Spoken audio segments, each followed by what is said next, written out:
When I started making YouTube videos, I had no idea what the hell I was doing. And I started with a really crappy little microphone. It was a Blue Yeti microphone. Suck. Sorry, Yeti users. Sorry, but it's great. It's great for some things, but not great for recording like podcast quality dialogue. Because I tried those too. It didn't work. Recorded it underneath a desk in my parents' house with a mattress over it. That's awesome. Literally what I did. That's so funny. That's literally how I started, and I recorded all of my first videos that way, and they all sound atrocious.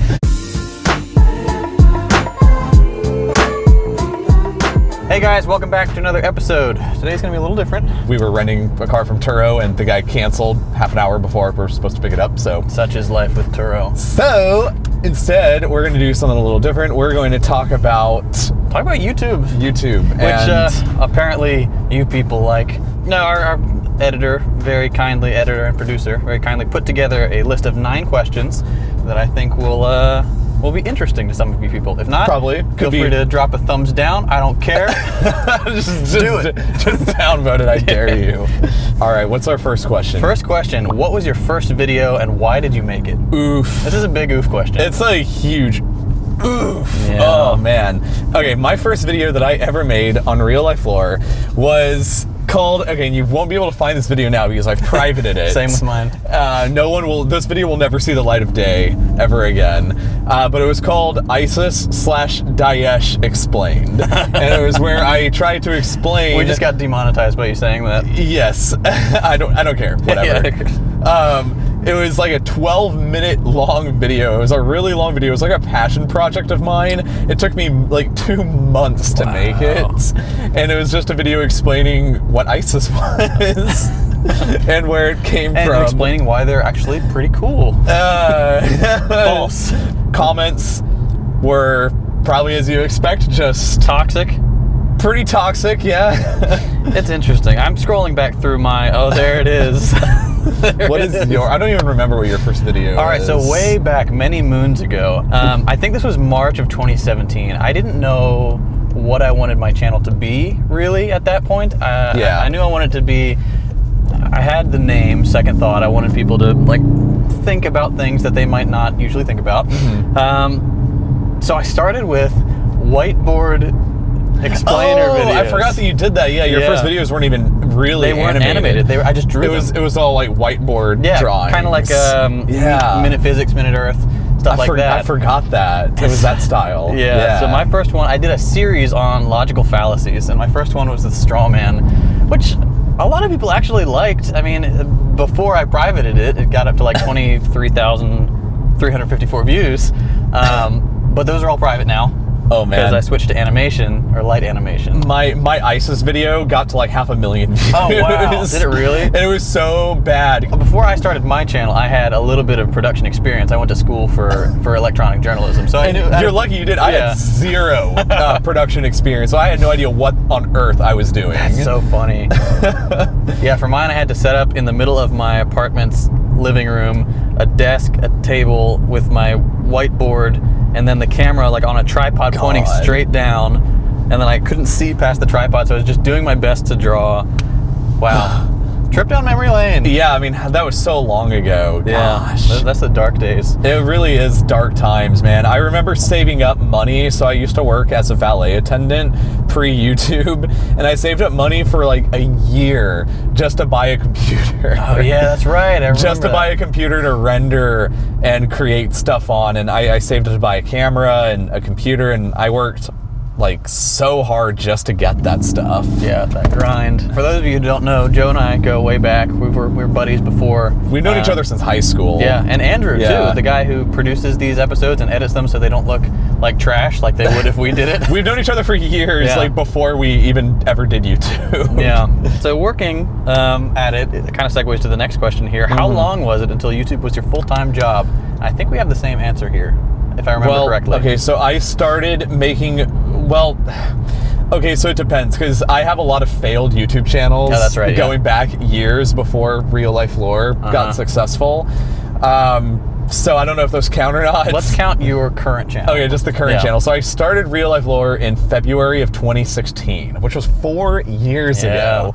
it's insane to think about that it's been 4 years since I've created that. It's wild. But, so, all right, I started it in February, and it became a full-time thing for me around January or February the following year. So it was about a full year for me. Okay. That it became a full-time thing. I started a little bit later than you, because your channel actually was like, wow, Joe did this and it was successful, maybe I can do the same thing. So I gave it a shot. And then you did. And then I did, yeah. That was just like, that was the golden age of piracy on YouTube, or not, Piracy? Not like actual, like downloading stuff illegally. I mean, I was equating it to the golden age of pirates, okay? Oh, so you're equating it to like the literal golden age of pirates. Like in the 1600s yes. of piracy. I think that's a reasonable comparison. Why? I don't know. I just think it's because it was good times. Yeah, good times. And then the algorithm came, and that was the British Empire, and then etc. Oh, okay. I see. All right. So yeah, I think it only took me about 8 months, because I was working at Best Buy at the time, and I would work a full 8 hours at Best Buy. Sometimes I'd get off at like after 8 or 9 sometimes, and then I would come home to my little apartment and work at my computer until 3 or 4 in the morning to get these videos done. And I forgot what that struggle is like. It sucked. Because when I was making videos in the beginning, I was a full-time college student, and I had a part-time job as a valet attendant on top of that, and I was making YouTube videos. Wow. And it consumed all of my time. Like, I had zero free time at all. Yeah, I was the same way, because I tried doing two videos a week for the first, I don't know how long, of my channel. And it worked. It got me some traction initially because of the frequency I uploaded. But man, it takes a lot out of you. It does. I remember going to school, coming home, neglecting school, neglecting my college classes, and sometimes work, and I'd stay up so late. I'd stay up till 3 or 4 in the morning, because that was the only free time I had, was late at night. And I'd stay up. I would just, on my way home from school, I'd buy a Red Bull, and I'd get home, and I wouldn't do homework, and I would just binge research into my videos and work on that. And it was a struggle. That was rough. It was rough. Yeah, I struggled to ever get proper amounts of sleep. Same. I would probably average like 5 to 6 hours a night, because I would just stay up and focus on YouTube videos. And I remember, like, I would dream about this. I would dream about like finishing a video at like 3 in the morning, uploading it at 3 in the morning, which is a terrible idea. But I would do it at the time because I didn't know what I was doing. I'd upload it at 3 a.m. and I would wake up dreaming that maybe this is the day when like a video would have gone viral, and I don't have to go to college, and like I don't have to go back to school. And obviously, like it wouldn't happen. But then eventually it did. That was the hardest part, I think. You put a lot of work into a video, you stay up late, it consumes your life, you upload it, and you get like 30 views. Yeah, you wake up, and then after like a full day, you've gotten like 30 views. And it's kind of demoralizing after you've put so much effort and like so much time into something like that. And then you know you're going to have to do it again, and again, and again. And then hopefully, maybe eventually, it'll work out. Hopefully, you just hope that eventually it works out for you. I never had any expectation or anticipation that it would work out. I just kind of hoped that it would. But I never had an expectation. Like, I never thought that YouTube would become my full-time job. I never once expected that or thought that. Same. And I think we both, all three of us on this channel, got really lucky. Oh yeah, I mean, definitely. With some hard work too, obviously, but there's a lot to be said for luck on YouTube. There certainly is. There's some fine channels out there that have very few views. There are great channels out there, channels that are better than anything I make. Same. In my opinion. Big time. That have far less attention. And I don't know. Favorite video you've ever made? That's a really hard one. So I thought about this the other day, actually. I have made about 160 videos on YouTube at this point. Which is a ton, I feel like. That is a lot of videos. It's a lot of content. Over 4 years of making videos, it's about 160 videos now. So you don't realize how much of a backlog you create over that time. You don't. Yeah. So it's hard to think, like, out of 160 videos that I have written and created, which one is my favorite out of all of those? That's really hard. Very challenging. But I think the one for me that is my favorite is I created a video a few years back about the scale of the universe. And just kind of putting it into a human's perspective, starting with an individual human and then moving up to the scale of Earth compared to a human, and then just kind of branching out all the way from Earth steadily to the entire observable universe. That was a pretty cool one. I think that's my favorite video I've ever done, just because I think it impacts a lot of my life philosophy, and I think about this a lot whenever I'm having a bad day or a bad issue. Yeah. That in the grand scheme of things, my problems are really, really tiny because I'm really, really tiny. Yeah. And life is really small, and Earth is really small, and we're all insignificant and a blip in the cosmic scheme of things. Right, it's all insignificant, and in a way, for some people, I think that's depressing, but for me, it makes me feel better because it's kind of a comfort, actually, yeah, because no matter how badly you screw up, it doesn't matter. No matter how badly you screw up, and no matter how badly you think things are, it's like, meh, whatever. Yeah.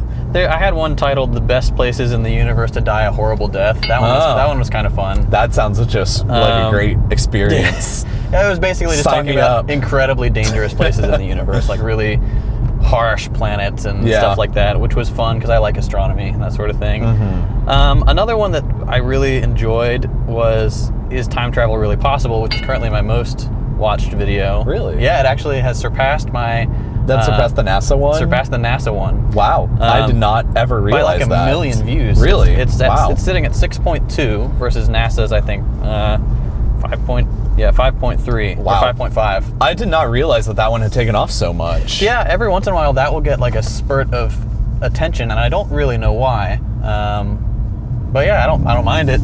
That one's fun. I really enjoyed the what ifs of time travel, because it really does hurt your brain if you think about it too hard. It does. It's kind of why I think time travel to the past is impossible, because there's way too many contradictions and way too many paradoxes that can happen. It would break everything. Unless you factor in, if you time travel to the past, it could create a separate universe, and you just travel into that universe. Yes. That is, I think, the only way it would happen. It's the only way it can actually happen. All right. What's the biggest misconception about being a YouTuber?